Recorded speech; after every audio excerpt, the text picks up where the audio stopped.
Dealey Plaza, Dallas, Texas, November 1963. On a brisk November afternoon in 1963, President John F. Kennedy's motorcade rolled through Dealey Plaza in Dallas, Texas, as a cheering crowd lined the streets.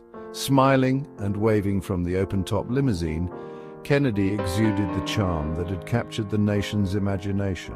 Unbeknownst to him, a lone figure, Lee Harvey Oswald, had taken position on the 6th floor of the Texas School Book Depository. His rifle was trained on the president, his intent clear. As the motorcade passed under the window, Oswald squeezed the trigger. The first shot missed entirely, sparking confusion among the onlookers. His second shot found its mark, grazing Kennedy's shoulder and tearing through his suit jacket. The president grimaced in pain, clutching his shoulder as the limousine surged forward. Oswald's final shot struck Governor John Connally, seated ahead of Kennedy, leaving him seriously wounded but alive. The motorcade raced toward Parkland Memorial Hospital as panicked shouts filled the air. At the hospital, doctors worked swiftly to stabilize the president. The bullet had caused a minor wound, and Kennedy was soon able to address the nation on television. Bandaged but standing tall, he assured Americans that he was unharmed and committed to leading the country forward. The failed assassination attempt became a rallying point for the nation, uniting Americans across political divides. Calls for justice and reform echoed throughout the country. Oswald was apprehended within hours and became the face of a thwarted tragedy. His confession under interrogation provided insight into his motives, but it was Kennedy's survival that shaped the narrative. Instead of being a victim, Kennedy became a symbol of resilience. This renewed vigor would define his presidency in the years to come. As the 1964 election approached, Kennedy's near-death experience solidified his popularity. His administration focused on bridging divides at home, pushing forward civil rights legislation and expanding social programs.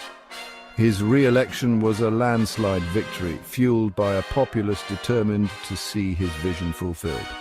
With his second term secured, Kennedy turned his attention to international matters, particularly the Cold War.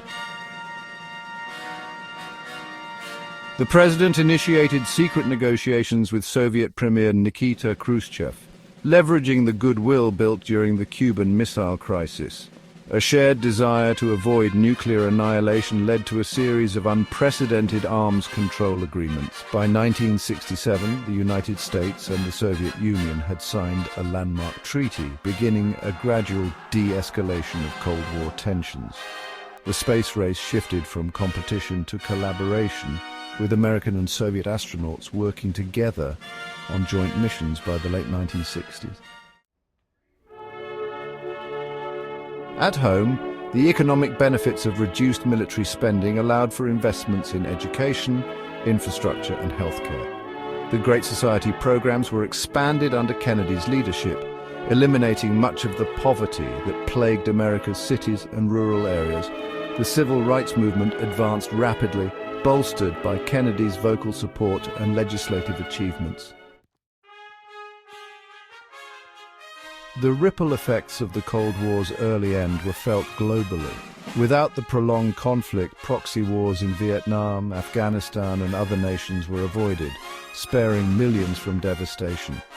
The détente between superpowers fostered a global environment of cooperation, enabling international efforts to address pressing issues like climate change and economic inequality decades earlier than in the original timeline. By the early 1970s, John F. Kennedy had left office as one of the most transformative leaders in history. His legacy was cemented not only in his policies, but in his survival, which symbolized a triumph of hope over despair. His leadership inspired a generation to believe that progress, while difficult, was possible with courage and unity.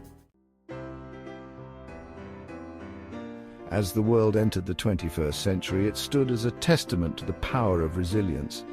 The Cold War was a distant memory, and humanity was united in addressing common challenges.